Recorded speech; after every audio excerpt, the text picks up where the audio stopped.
shining down on the valley. Hope to be a fly fish till the day that I die.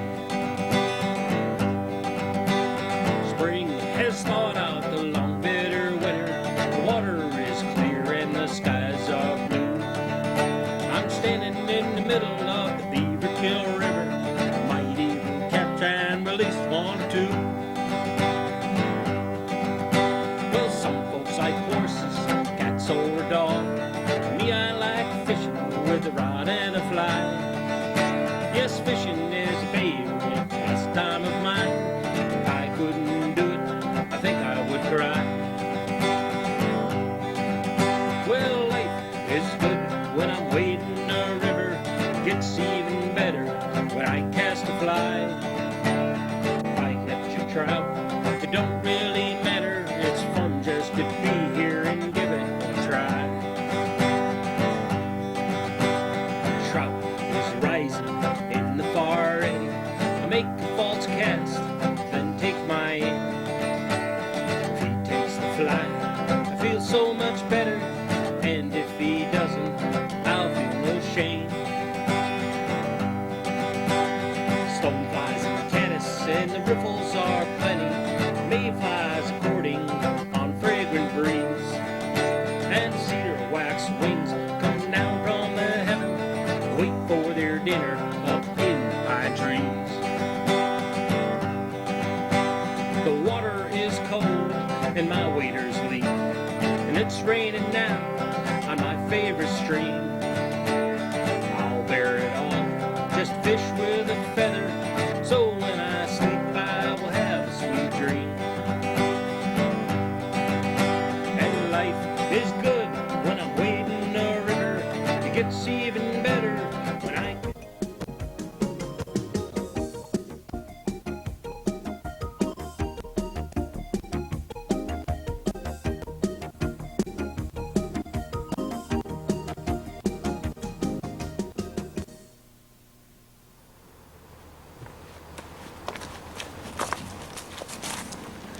Hi, I'm Karen Goodman and I teach geology at BCC, and this afternoon we're here to look at the stream at Wolf Park in the town of Shenango. We're going to see how the stream erodes its bed, and we're going to look at some of the rock that we can find in the stream and see what it tells us about the history, the geologic history of this area.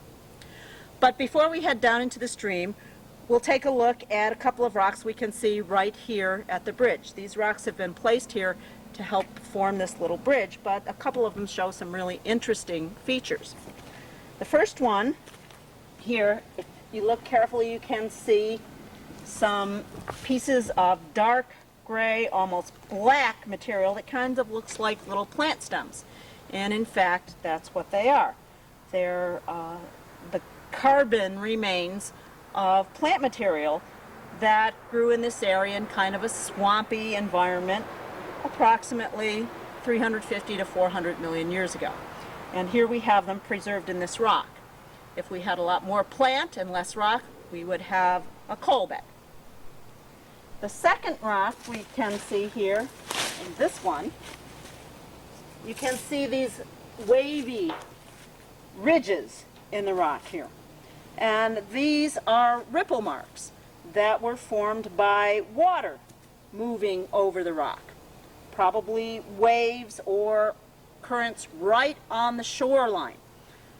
Now that tells us that when the sediment forming this rock was being formed, again about 350 to 400 million years ago, this area was the edge of an ocean. It was an actual beach type environment. So we had waves and all sorts of ocean currents that could create these ripples in the soft sediment that was being deposited at that time. And now we'll head down into the stream.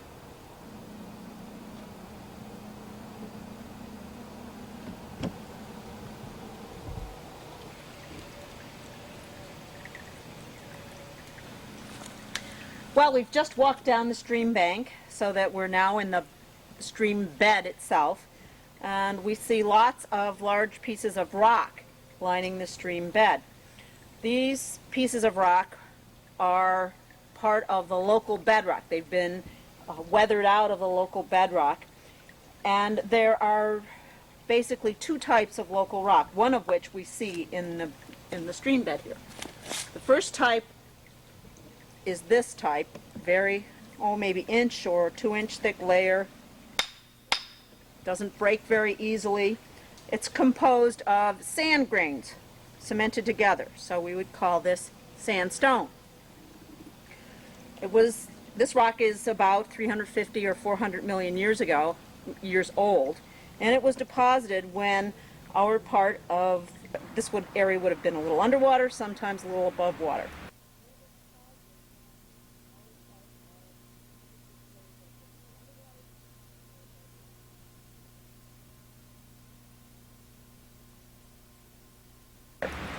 So we're getting rock that formed from sediment just like the Mississippi Delta. Now, the other type of rock here is shale, and we'll see some of that later. But I want to show you some of the fossils that we can see in these rocks, because the fossils are very important in telling us something about the environment of the area where the rocks formed. Fossils are remains of previously living organisms. And in this rock we can see lots of little indentations that are pretty badly weathered, but they look like some imprints of shells, sort of like seashells we can find today, but really a different organism. These would be shells of organisms we call brachiopods. They do have relatives living today, and these are definitely marine or saltwater creatures. They have an external shell shape, sort of like clams, two shells that open and close, but their bodies, their organs, their physiology is totally different. That's one kind of fossil. Second kind, which we see here, and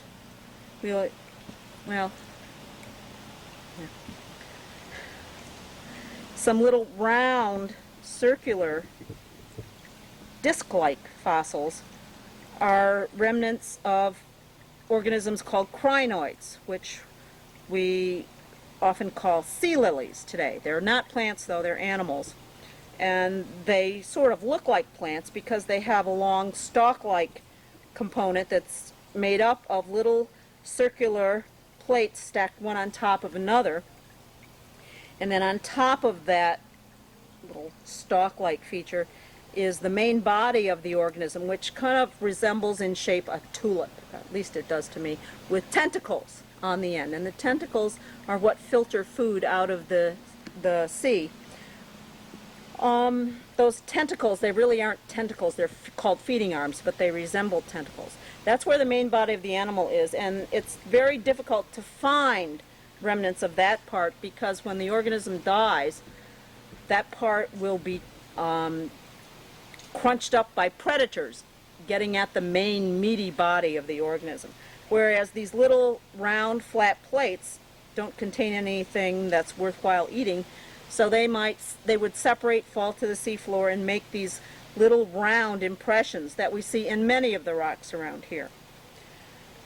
These organisms were pretty much stationary on the seafloor. They were anchored by a root-like feature, and they just got their nutrition by filtering out microscopic organisms from the ocean. They did not do photosynthesis. They were not plants. They just resemble plants in their gross external shape. But they do tell us again that this area was part of a shallow sea, because these organisms only live in shallow sea. Now there are some rocks here that aren't part of our local bedrock. Rocks that are much lighter in color, they've been smoothed and worn away a lot. Some rocks are reddish in color. These are what we call erratics. They did not form here in the local environment. They were transported long distances by glaciers. if we were standing here 20,000 years ago, this whole area would have been covered by a sheet of ice approximately half to 2/3 of a mile thick. And that ice would have originated up near where Hudson's Bay is now, and as it moved outward, it would have picked up a lot of rocks in between here and Hudson Bay, and then when it melted, and the ice melted back to the north, and the edge of the ice was in this area, approximately 12,000 years ago, 12 to 15,000 years ago, it would have dumped a lot of sediment that it had in it. So sometimes we find these odd-looking rocks, rocks that aren't the typical gray-brown layers of our own bedrock, and we know then that they don't belong here. They're erratics.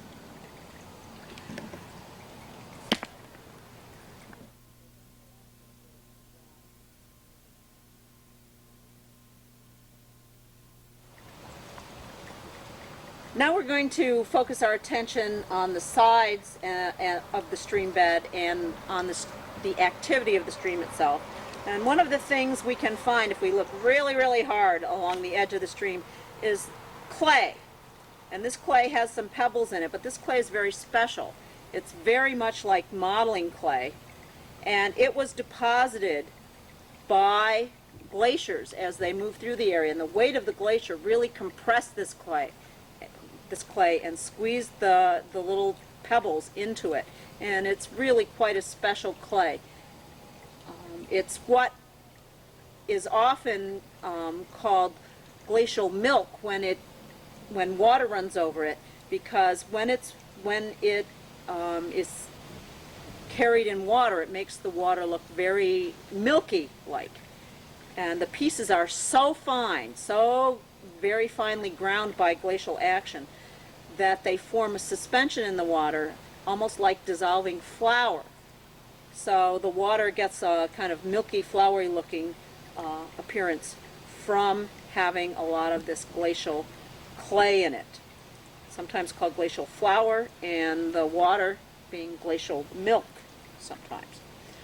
Now, the stream itself, although it's not very active right now, we can see lots of evidence of its activity. First of all, we can see here there are a lot of very large boulders. And when we look downstream, we'll see that they're much smaller. Now, these large boulders would be able to settle out even if the water were very active, but the smaller pieces would not be able to settle out in very turbulent, active water. So that's why we have this difference from right at this point where the water was quite active, and further downstream it was less active, it was quieter, it was moving a little more slowly, so some of the smaller pieces could settle out. So we would use clues like that, the size of the boulders, to tell us something about the stream activity. The stream itself here is very young compared to the rock. The stream itself is only about 12,000 years old. It originated from the melting of the last ice sheet. And as we said, the last ice sheet was in this area somewhere between 12 and 15,000 years ago. So the stream is only a few thousand years old. And it's been cutting down through this whole valley in that length of time. Not only has it been cutting down, but it's been cutting sideways into this stream bed. And you can see the undercutting that goes on here, exposing some roots from the trees growing on the bank, and eventually probably forcing these trees to fall over. We can see some huge rocks when we looked upstream, and those probably resulted from the stream undercutting them, where they were piled up against the culvert here, and they, because of the undercutting, they fell over into the stream bed. So the stream has done all this activity in just a few thousand years. It's much more active in the spring or after a storm, when some of these pieces would actually be moved. A couple of other features you can see here in this area is a little bit of a raised flat area here, which is a little like a point bar, where the stream bends out, makes a big wide curve. On the inside edge of that, you can have a point bar built up. A little bit higher than that even, we see some small flat areas that could have marked a previous level of the stream flow. And then the stream has cut down through those. We could call those stream terraces. When we look downstream, we'll see a deposit of shale. And that shale is in place. It hasn't been weathered yet. It's still bedrock. And we'll see how nice and straight an edge that shale takes. That's very natural. That's not artificial. But that straight edge is an edge of a joint, a crack in the rock. And when the stream hits that it follows that straight edge and then it bends. And this stream, as do many of the streams in the southern part of New York and elsewhere, they're influenced by these joints. They make these sharp bends as they hit one joint, and then they'll bend and follow another joint. And we'll see that as we go on downstream. So as we go down from here, we're going to look more at the rocks. We're going to find more sandstones, more shales. We'll try to find more fossils. We'll see some other stream features and try to see how the stream is flowing down from this area here down to a waterfall, which will mark our last stop. It's much less strong, much weaker than the sandstone.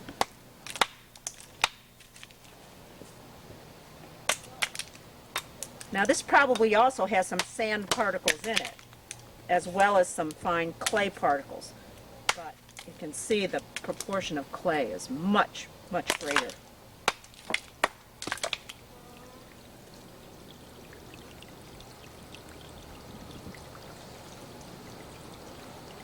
Here we begin to see some bedrock actually in the stream bed itself. And the most prominent feature of these rocks are the square corners and the straight edges that are visible in these rocks. And these are edges of joints, cracks in the rock, natural cracks, which are due probably to pressures resulting from plate motions. We know that North America and Europe have come together and separated a couple of times at least during the lifetime of these rocks. And during the crunching or the stretching phase, the rocks would have cracked. And what we're seeing here is evidence of those cracks. And the cracks are almost at right angles. There are cracks going this way, you can see, and almost at right angles, another set going across it. One set of cracks goes down the stream in this area, one set goes across. And these are areas where water can seep in. We have freeze-thaw action that pry the rocks apart, so that these rocks, when they do come apart, they have nice straight edges and very square corners. And you can see some examples of these in the stream bed itself. Right, in rocks like this, nice straight edges, square corners. Here are some rocks that haven't quite separated, but again you can see the straight edges and the sharp corners. The cracks go all the way across the stream, all the way down, sometimes more evident than others. They show up better in the sandstone rocks rather than the shales, because the shales are so weak that the straight edges rather quickly get modified and distorted and destroyed by the stream flow. The joints also provide nice areas where the water can develop little waterfalls, where we have these nice, where the joints come together and a big piece has been eroded out. You can have little waterfalls forming, and those are places where the water will actually erode the rock farther and farther upstream.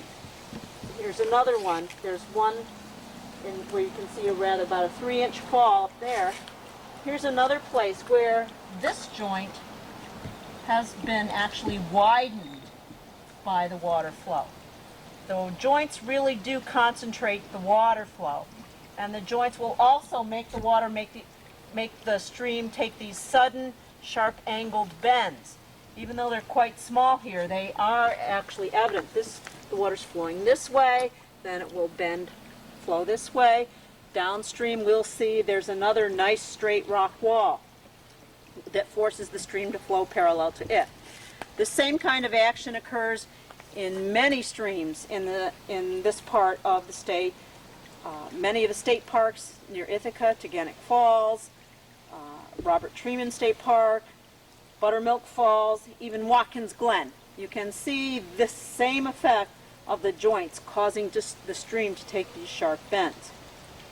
One other thing we can see here is a little bit of rounding action by the stream. We can see these kind of rounded features, especially in the shale, which is less resistant. The stream has a nice rounding effect. Right ahead of us, we can also see a nice little plunge pool or pothole. It's hard to tell the difference, but a little deeper pool where the water eddies around and erodes the bottom in a circular fashion, or there might have been a little waterfall here that created a pool in that area. Also typical of streams of this type. Now what we can see here is this nice long edge here. Again, the edge of a joint. The stream is actually widening the joint into a V here, and if we get a close enough look, we can see some joints cutting across the stream. So these joints are just throughout the rock of this whole part of New York State. West of the Hudson River, south of the Adirondacks, we will find joints in practically all the rock. Another interesting thing we can see here is the trees make these nice, beautiful curves. Those curves tell us that the soil the trees are anchored in is moving.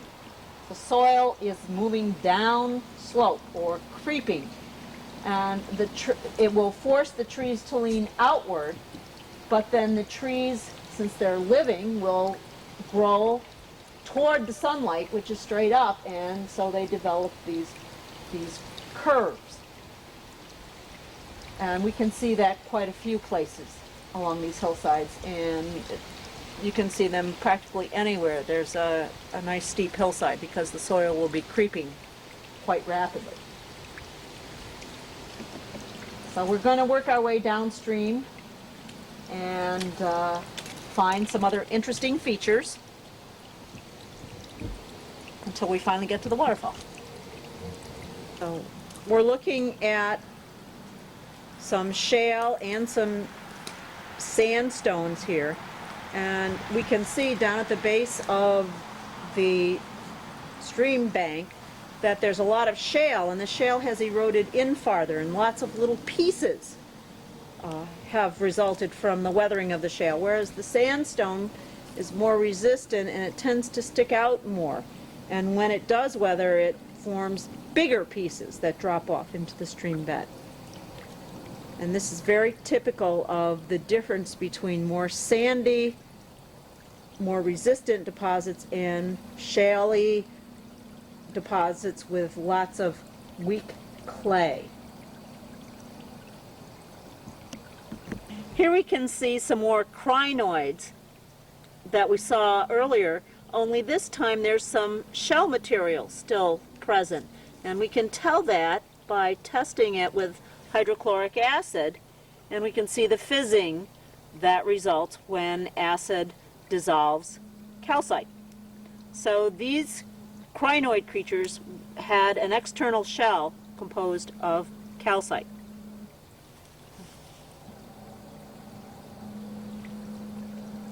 And there's still some of that in several places in this rock.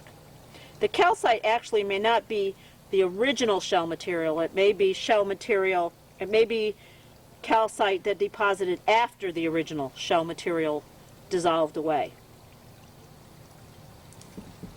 This very, very lovely fossil is a crinoid. Only now we're seeing a whole series of those little round flat plates that make up the crinoid, the stalk-like part of the crinoid, and we're seeing them lying on their side, and you can see how the cross-section of these plates is shown. This did not come apart when the crinoid died. So you can get an idea of how tall these things were. These would have been standing upright on the sea floor. As we follow this up, looks like right at this point, this might have been the start of the calyx, or the main body of the crinoid, but I can't find any other part of it that's really obvious. But this part certainly looks bigger, and that could be the main body part, whereas down here would be where it was anchored in the sea floor. That's a really beautiful example of a long segment of a crinoid.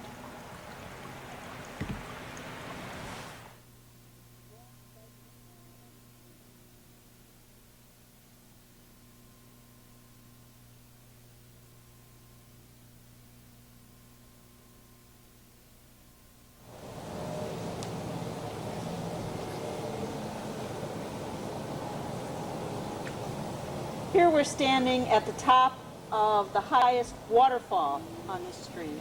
It's maybe 20 feet high, and it's the end point of our little field trip here. The waterfall here is a typical waterfall in that there's a hard rock, the sandstone, sitting right on the top.